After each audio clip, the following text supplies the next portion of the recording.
पहिलं काम ठरलं होतं त्यांच्याकडून करून घेणं. खोट्या रेकॉर्डिंग बनवा, खोटे व्हिडिओ बनवा, ते द्या, याच्यासाठी तो विषय चाललेला होता. त्यांना ते कुठंच मिळाना, खऱ्या मिळानात आणि खोट्या मिळानात. ते तयारीचे असतील तयारीत करण्याचे. मग ते दुसऱ्या मुद्द्यावरती आले, खूनच करून टाकायचा. मग तिसऱ्या मुद्द्यावरती आले की आपण गोळ्या देऊन किंवा ते औषध देऊन मग घातपात करू, असं ठरलंय. काही असू द्या, मराठा समाजाला पुन्हा एकदा सांगतो, तुम्ही टेन्शनच घेऊ नका. मी याच्यात मुळाजाळात जाणार आहे.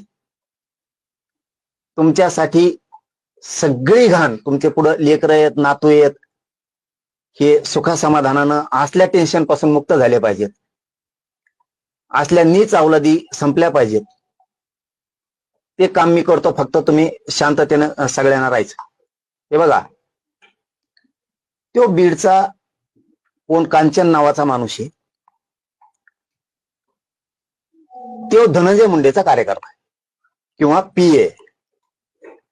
धनंजय मुंडे हे माझ्या विरोधात षडयंत्र रचण्याचं काम त्यांनी केलंय. मग जवळचं कोण धरायचं, तर मग हाय का कोणी शोधायला सुरुवात केली असेल किंवा यांची पहिलीच ओळख असेल.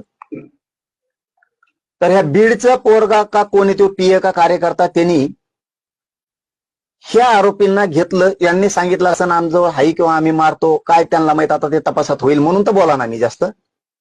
त्याला परळीला नेलं, त्या बीडच्यानं रेस्ट हाऊसला. आणि तिथं एक मोठी बैठक सुरू होती.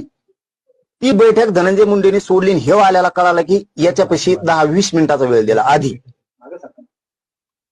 तिथंच एक आरोपी नेला होता याच्यातला. आधी यांना आरोपीच म्हणून आपण यांना तिथं नेलेलं होतं. तिथं एक आधीच दुसरा होता, ह्याच दोन्हीतला. तो बाहेर आल्यावर तो म्हणला आता शोधावं लागेल काय आहे काय नाही. धनंजय मुंडे संग चर्चा करून बाहेर आल्याला